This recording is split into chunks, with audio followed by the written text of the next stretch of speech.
to start off fast. UCF's coach said felt like their defense got worn down. Like, you guys sense that there in the fourth quarter when you were kind of putting together those last two drives? Yeah, I think so. I think with the tempo, and just with the run game, we kept pounding, and that's usually sometimes that's how it goes.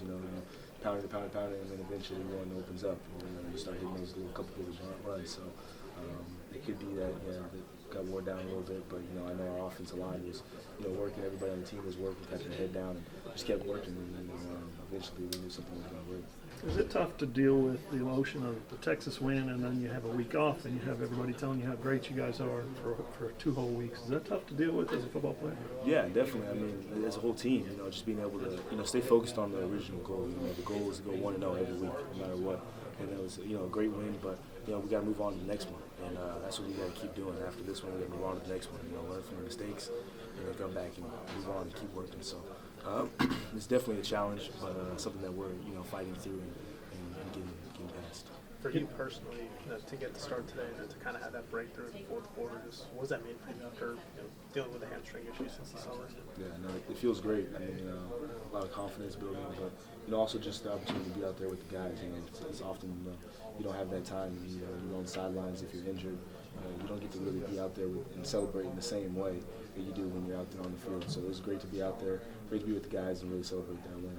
Is there something you said you kind of got to get a few hits to kind of get the feel of the game because you kind of been banged up this year, hadn't got consistent playing time? Was this good for you today? Yeah, definitely. I mean, I think I just put it down as like experience.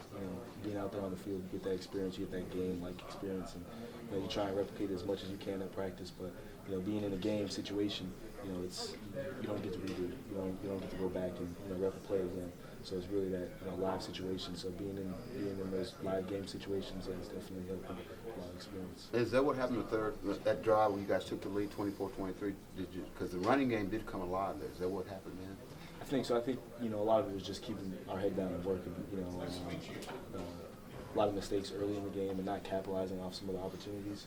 But just continuing to keep our head down, keep grinding, keep being disciplined as a team, and trusting eventually that it's going to open up. And I think that's what happened. What's the message in the running back room when you guys know that you're going to be without Todd Lee today? Yeah, I mean, just play for him. Continue to do our job. That's what we're here at the university for. Be ready for your opportunity no matter what. And love Todd Lee and just be able to play for something bigger than yourself. So it's a motivating factor as well. Gavin, it looked like. Getting back to the touchdown run, I can't imagine you have many runs in your life where you had time to check with the sideline. I mean, were you surprised how quick that thing broke open? No, I think I trust the O-line, and I kind of had a pre-snap, understood where the blocks were going to be set up, and trusted that they were going to block, and when it opened up, it did. And then just trying to make sure I made the right decision for the team, whether to score or whether to slide down. So glad I made the right decision. It looked like after that first drive when you got to the sideline, you had a lot of people waiting for you, patting you on the shoulder, all that. Who did you spend those next few minutes with, or what were you thinking in those next few minutes? Yeah, just moving on, and you really can't dwell on some of the mistakes, and you got to, live and die by each play, if good or bad, and you just got to move on. You got to go to the next one. So, that was the kind of mindset, just moving on, getting past it. But, I mean, it's great to have a team around you that's there supporting you, and for anybody, being able to gather around the guys, and they may make a mistake. And, mistakes do happen in games. So through that adversity and through those mistakes, to have people around you to bring you up and gather you, it's amazing. When did you learn that you were getting to start this week? Was it today, or what did that process look like? No, I think we're just battling all week and battling for competing, and I think that's what every week is. It's competing. Who is performing the best, who's doing what they're doing their job, doing what they need to be doing. And I think just being able to compete throughout the week, bringing some confidence, and then coming out to the game, everybody was ready to whatever the position may be, everybody's ready for that opportunity. Going back to what you were saying about the sideline, was there anyone in particular that gave you a little pep talk or just to keep your head up that really stuck with you down there?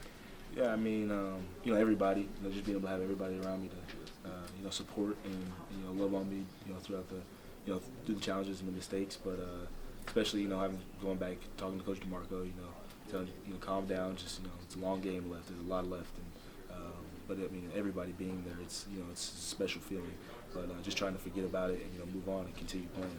what's going through your mind?